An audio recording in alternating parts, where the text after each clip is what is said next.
Where did you purchase it? Sophia blinked, taken aback by the question. Why does that matter? She asked, her voice calm but edged with confusion. Clara ignored the question entirely, leaning in closer, lowering her voice just enough for only Sophia to hear. You do understand that business class has different standards, don't you? It's meant for a certain type of traveler. The words hung in the air, thick with judgment. A tense silence settled between them. Several passengers, sensing the rising tension, shifted in their seats, their eyes flicking between the two women.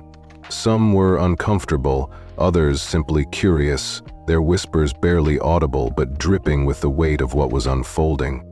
Sophia's gaze remained unbroken, unshaken as she met Clara's steely eyes. "And what type of traveler do you think I am?" she asked, her voice steady, her calm demeanor sending an unspoken message that she wouldn't be easily intimidated. Clara Steele forced another smile, this one even thinner than before, her eyes flickering with annoyance. "I am only asking routine questions," she replied, though her tone had lost some of its earlier confidence. "We've had cases before where economy passengers were mistakenly assigned business class seats." Before Sophia could respond, a soft scoff echoed behind them. Isabel Grant, a woman seated nearby, had been quietly sipping her wine. She set her glass down and turned to face Clara, her voice laced with irony. "That's funny," she said, tapping her finger lightly against her glass. "You didn't ask anyone else those questions, just her?" Clara Steele stiffened visibly, her back straightening as she tried to maintain control of the situation. Isabel Grant shrugged nonchalantly. "I've been flying business for years, and I've never seen a flight attendant ask where someone bought their ticket." Sophia remained silent, but she could see Clara Steele's face tensing, her usual composure cracking. The cracks were there, small but undeniable. Clara was trying her best to stay composed, but Sophia could feel the pressure building, the weight of Clara's frustration becoming palpable in the air between them. Still, Clara wasn't ready to back down. Her eyes flickered briefly to Isabel, then back to Sophia, as if daring her to challenge her further. "It's just protocol," Clara muttered, her voice now laced with a faint, unmistakable tension. But Sophia didn't flinch. She didn't respond with outrage or defensiveness. She simply returned Clara's gaze, a steady calmness in her eyes. "Protocol," she said softly, "is meant to serve, not to exclude." Clara Steele slammed the ticket onto Sophia Monroe's tray table with a sharp motion. "Enjoy your flight," she muttered. Her voice clipped as she turned on her heel and walked away. Sophia Monroe exhaled slowly, her hands steady as she picked up the ticket and slipped it back into her purse. She had thought that would be the end of it, that Clara Steele would leave her alone now, but she was wrong. Clara Steele wasn't just irritated, she was angry, and soon her simmering frustration would lead her to make a mistake she could never take back. Clara Steele stormed into the galley, her grip tightening around the tray in her hands as if the weight of the tray could somehow ease the fury building inside her. The words of Isabel Grant and the quiet judgment from the passengers stung in her mind like a slap.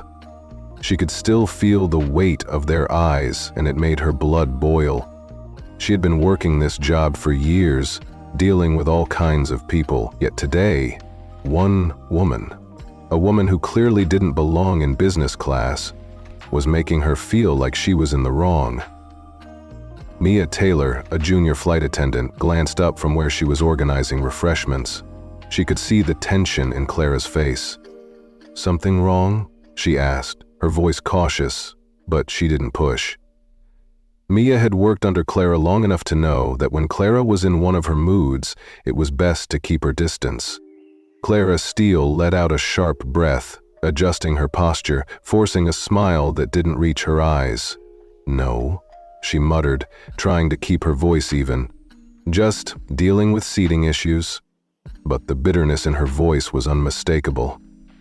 Mia didn't ask any more questions, but glanced at her with a mix of sympathy and caution.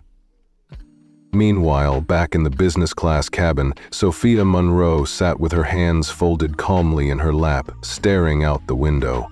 The faint murmurs of the passengers around her didn't escape her notice.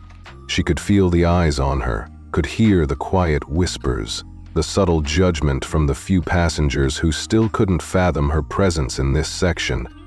She wasn't new to this kind of treatment, but today felt different. It wasn't just the typical judgment she had faced countless times before. This felt personal. She didn't know why Clara Steele had singled her out, but she had a feeling it wasn't just about the seat. It was something deeper, something more venomous. Victor Rhodes, the man who had whispered to Clara Steele earlier, cleared his throat and leaned slightly toward her, his voice smooth but condescending. "You know," he began, tilting his head in mock sympathy, "if you had trouble getting a ticket, you could have just asked for an upgrade instead of taking someone else's seat." Sophia Monroe turned to him slowly, her face unreadable, her expression cold but controlled. "I didn't take anyone's seat," she replied evenly, her voice a steady contrast to his thinly veiled insult. Victor Rhodes smirked, taking a slow sip from his glass. "Sure," he muttered, dismissing her with a glance. Nearby, Isabel Grant, still seated with her wine glass in hand, rolled her eyes, her irritation clear. "I don't know what's more annoying," she said with a quiet scoff, loud enough for Clara Steele to hear. "Her being questioned like she's a criminal, or you pretending to know anything about her?"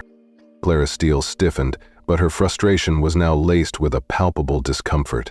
She had been so sure Sophia Monroe didn't belong in business class, and now everyone around her was beginning to make her feel like she was the one in the wrong. Sophia Monroe remained silent, but deep inside, she felt an old, familiar feeling stirring, a feeling she had buried long ago. The feeling of being treated as less than human, simply because of the way she looked, the way she dressed. She had dealt with this before, but today it hurt more than it had in years. Minutes passed, and the attendants began serving drinks. Clara Steele returned to the cabin, her expression once again composed. She moved through the rows with her usual precision, handing out drinks and attending to requests. But when she reached Sophia Monroe's seat, she hesitated for only a second before placing a glass of water in front of her.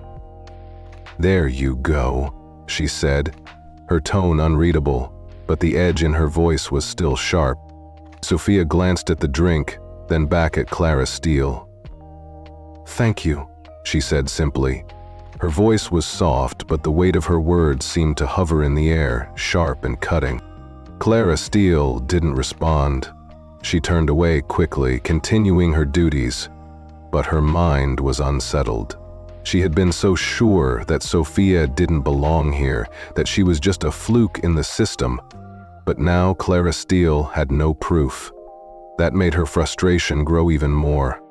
Clara Steele's gaze flicked back to Sophia Monroe, a flicker of doubt running through her. She didn't like the way Sophia's calm made her feel. She didn't like the fact that Sophia was unshaken, unaffected by the stares, the questions. It infuriated her. And then something snapped. As the cabin settled, Clara approached Sophia Monroe once more, her steps purposeful, her face cold with frustration. "May I see your ticket again?" Clara said sharply, her patience running thin. Sophia raised an eyebrow, surprised by the request. "You've already checked it," she said, her voice still calm, still controlled. Clara Steele's jaw tightened, but she pressed on, her voice a little more insistent. "I'd like to verify it again." Sophia, sighing quietly, reached for her purse, but this time the tension between them had grown. Every action was charged now, as if the entire cabin was holding its breath. Sophia handed over the ticket without a word, her fingers brushing against Clara's as she did so. The brief contact was a silent challenge, an unspoken statement that Clara Steele had crossed a line she couldn't return from. Clara Steele took the ticket, her eyes scanning it again, her mind racing. Everything was in order. The seat, the class, the name. There was nothing wrong with the ticket. But something inside Clara snapped. She wasn't ready to admit she had made a mistake. Not yet. "This ticket seems unusual," Clara Steele said with a forced smile, her voice barely masking her growing frustration. "Where did you purchase it?" Sophia looked up, meeting her gaze with an even calmness. "Why does that matter?" Clara Steele ignored the question. She leaned in closer, her voice a low murmur that only Sophia Monroe could hear. "Business class has different standards," Clara said, a cruel undertone seeping into her words. "It's meant for a certain type of traveler." Sophia Monroe's face remained unreadable, her expression still serene. But inside, the old feeling stirred again, the feeling of being underestimated, judged. And this time, she wasn't going to stay silent. "And what type of traveler do you think I am?" Sophia asked, her voice soft but firm, sending a wave of discomfort through Clara Steele. Clara Steele stood frozen for a moment, unsure of how to respond. She had crossed a line. The weight of her words, the weight of her assumption had become too much. She had tried to break Sophia Monroe, to make her feel small, but it wasn't working. And now Clara Steele was the one on the edge of losing everything. Clara Steele's frustration was growing, but she wouldn't have to wait much longer because soon an opportunity would present itself. It would be a small moment, but one where Clara could remind this woman exactly where she stood, and when that moment came, she wouldn't hesitate. The cabin was quiet, only the steady hum of the engines filling the air. Most passengers were settled into their seats, sipping their drinks or flipping through in-flight entertainment. The tension from earlier had begun to fade, but Sophia Monroe could still feel the occasional glance in her direction. She ignored it, focusing on the steady view outside the window. However, Clara Steele wasn't done watching her. She moved through the aisles, keeping an eye on every movement Sophia made. It wasn't just curiosity anymore, it was personal. Something about Sophia's calmness, her refusal to be rattled, made Clara Steele's irritation grow. She wanted to see her flustered, to see her embarrassed. She wanted to prove that Sophia didn't belong in business class. A sudden jolt ran through the plane as mild turbulence hit, causing the beverage cart to shake slightly. Mia Taylor, who had been serving a passenger a few rows ahead, paused to steady herself. Clara, using the moment to distract herself, turned and grabbed a napkin from the cart. Just as she was about to turn away, Sophia Monroe stood from her seat, adjusting the strap of her purse on her shoulder. She moved carefully toward the aisle, stepping past the cart to head toward the restroom. Clara Steele's eyes narrowed. She immediately stepped in front of Sophia Monroe, blocking her path. "Where are you going?" Clara asked sharply. "To the restroom," Sophia replied, startled by the sudden confrontation.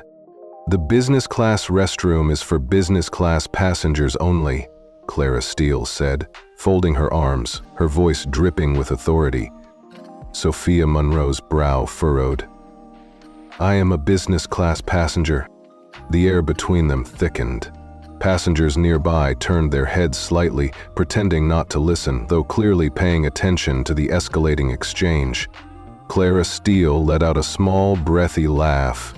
"You know," she said in a hushed voice, "it's okay to admit if you're in the wrong place.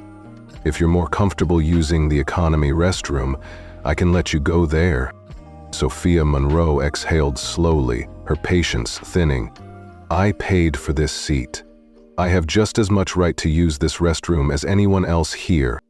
Clara Steele's smile turned cold. "That's interesting," she murmured. "Because I've never seen someone in business class without a single luxury item on them. No watch, no jewelry, no expensive handbag, just a simple dress." A few passengers shifted uncomfortably at her words. Isabel Grant, seated nearby, let out a quiet scoff but didn't speak. Sophia Monroe held Clara Steele's gaze unshaken. "I didn't know my outfit needed your approval to use the restroom," she said calmly. Clara Steele's jaw tightened. She was losing control of the situation, and she hated it. She had expected Sophia Monroe to react defensively, maybe even shrink away in embarrassment. But instead, the woman remained perfectly composed, standing tall despite the subtle humiliation that Clara was trying to force upon her. Sophia Monroe moved to step past Clara Steele, but Clara shifted in front of her again. "You're holding up the aisle," Clara Steele said coolly. "I suggest you wait." Sophia Monroe clenched her jaw, but didn't argue. She stepped back slightly, giving Clara Steele one last look before returning to her seat. Isabel Grant watched the entire exchange, her eyes lingering on Sophia Monroe with something akin to admiration. Clara Steele, on the other hand, walked away, her face now a mask of frustration, unable to conceal the cracks in her composure. Clara Steele let out a sigh that was almost pathetic, her voice loud enough for Sophia Monroe to hear. "Unbelievable," she muttered, her words dripping with disdain. But Sophia Monroe remained silent, unshaken by the venom in Clara's voice. Clara Steele, however, ignored her completely, turning sharply on her heel as she pushed the beverage cart forward. She wasn't done yet, not by a long shot. The irritation had already turned into something darker. Now it was determination. Clara Steele had decided that she would not let Sophia Monroe get away with this. The next time Sophia stepped out of line, she wouldn't just use words to put her back in her place. The tension in the cabin didn't fade, even as Sophia Monroe returned to her seat. She could feel the weight of Clara Steele's presence lingering nearby, like a storm that hadn't yet unleashed. Clara moved through the aisle, her expression neutral, but the sharpness in her movements revealed the quiet frustration boiling beneath her controlled demeanor. Isabel Grant, seated nearby, leaned slightly towards Sophia Monroe, whispering, "She's got a problem with you and she's not even trying to hide it." Sophia Monroe gave a small nod but said nothing in reply. She had seen people like Clara Steele before, people who thought power came from uniforms and status, people who believed they could push others around simply because of where they stood in the hierarchy. They weren't worth arguing with. But something told Sophia Monroe that Clara Steele wasn't going to let this go so easily. She could feel it, the simmering hatred behind Clara's polite mask. This wouldn't be over quickly. The flight continued, the attendants moving through the aisles, serving meals, passengers settling in. The atmosphere seemed to settle, but only for a while. Then a soft chime rang through the cabin, signaling that a passenger needed assistance. Clara Steele, still restless, noticed the call light blinking above Sophia Monroe's seat. A cold smile spread across her face, one that made Sophia Monroe's stomach tighten. This was her chance. Clara moved toward her seat slowly, adjusting her uniform as if she were preparing for battle. She stopped beside Sophia Monroe's seat, her voice clipped and sharp. "Yes?" Sophia Monroe looked up, confused. "I didn't call for assistance," she said, her tone measured, though the tension was rising in her chest. Clara's smile didn't waver, but her voice was cutting. "Are you sure? The call light above your seat is on." Sophia glanced up at the blinking light, her brow furrowing. "I didn't press it," she said firmly, her patience wearing thinner by the second. Clara Steele sighed dramatically, leaning in just a little closer. "If you don't need help, please be mindful not to press buttons you don't understand." A few passengers turned their heads, catching the remark. Isabel Grant, who had been watching the entire exchange, let out a quiet chuckle under her breath. "That's interesting," she said, her voice tinged with amusement. "I saw her sitting still the whole time. You sure the button wasn't, I don't know, pressed by accident from somewhere else?"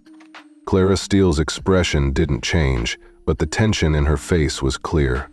Her fingers curled slightly at her sides, and she spoke smoothly.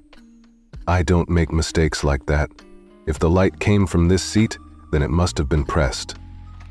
Sophia Monroe met her gaze steadily, unflinching. "I didn't press it," she repeated, her voice unwavering.